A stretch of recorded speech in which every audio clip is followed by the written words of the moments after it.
Hey everyone, welcome back to the Worldview Minute. As we've been talking about truth and what it is, I hope you're beginning to realize that you need a foundation to even talk about truth. And you need a foundation in at least two ways.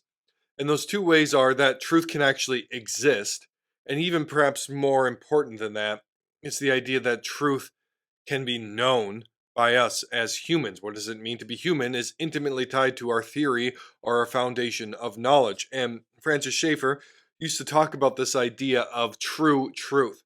That when the Christians talk about truth, we can't just say truth. We have to replace this idea of my truth or societal or communal truth with true truth. That is truth to what is actually there and truth that is universal, true at all times for all peoples. And here's a quote Schaeffer has about this idea of truth and needing a necessary foundation. That we have to have a foundation if we're even going to talk about truth. He says Christianity is realistic because it says that if there is no truth, there is also no hope.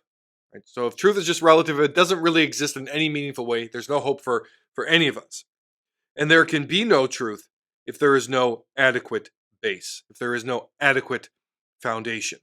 So Christianity asserts every claim of Christianity asserts that it is not just a relativistic truth for the individual, but that it is true truth, universal truth. And that is built upon the foundations that we have been building up to this point. That if truth is going to exist, there has to be an adequate base, an adequate foundation. Or as Augustine put it, I believe in order to understand. That belief precedes knowledge. That we have to have a foundational assumption or a presupposition if we are even going to talk about truth. And so when we think about things like modernism, the assumption or the belief, like all of these worldviews are faith systems. The underlying belief of modernism is that human reason is an adequate foundation for truth. The underlying belief of postmodernism is that experience or the individual or emotions are the fundamental tool or assumption that we can judge things to be individually, at least true according to. But Christianity starts with an entirely different foundation, an entirely different ground motive, as it were. Consider Proverbs 1, verse 7. The fear of the Lord is the beginning of knowledge.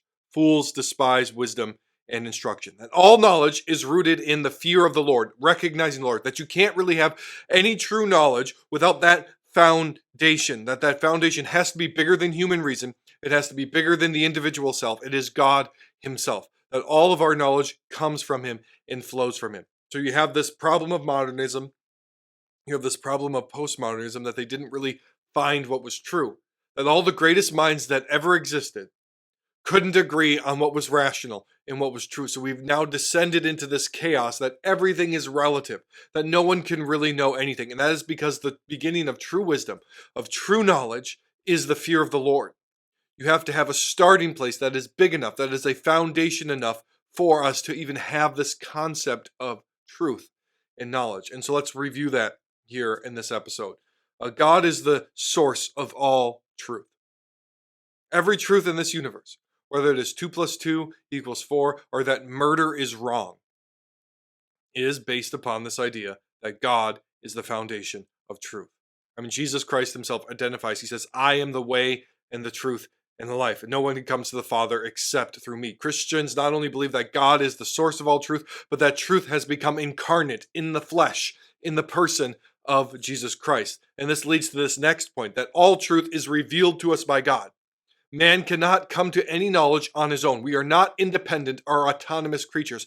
We don't do anything utterly by ourselves, but rather truth is revealed to us. We live in God's world. We either reach truth or find truth through God revealing it to us through his creation or through his word and by his spirit. But all of that truth is dependent upon God revealing it to us. None of it we reach by our own strength, our own wisdom, or our own knowledge. We are dependent, finite, limited creatures. We are not a sufficient foundation for anything, but we need God to speak to us, and he speaks to us through his creation, and he speaks to us through his word.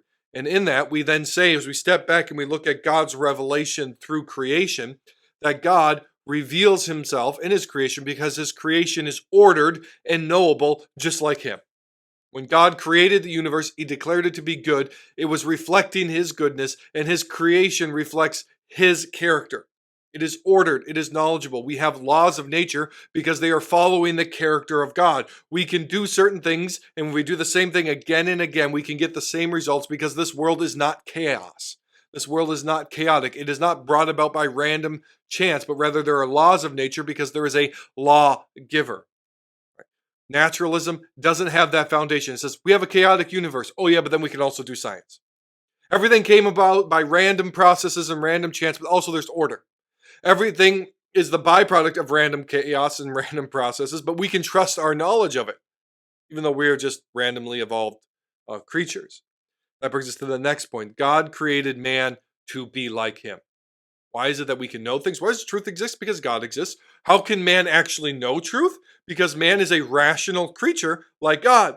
Christianity does not reject reason. It does not reject rationality, but it does not place all of its weight upon that.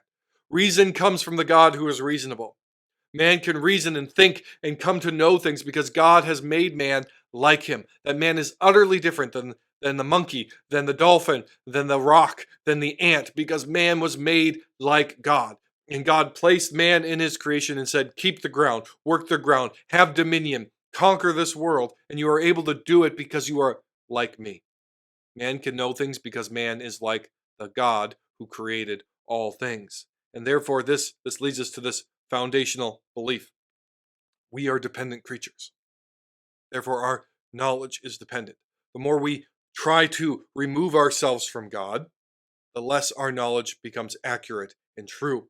And so all of Western thought, all of the greatest minds, whether we're talking about Immanuel Kant, Rene Descartes, David Hume, or we're talking about any of the philosophers of our modern age or before that, what it has all led to up to this point is that we can't be sure that we know anything.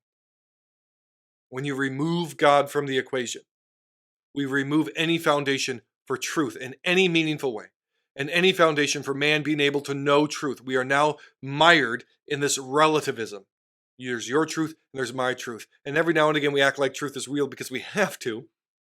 But without God, there is no adequate base, no adequate foundation for truth existing in any meaningful way, or for us to be able to know it as humans.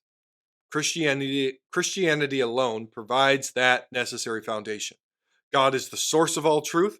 God has created this world. It is a real world. It is a knowable world. It is an ordered world. And God has made man in his own image. Therefore, we can know truth. Not my truth or your truth, not our culture's truth versus another culture's truth, but that there is a universal true truth.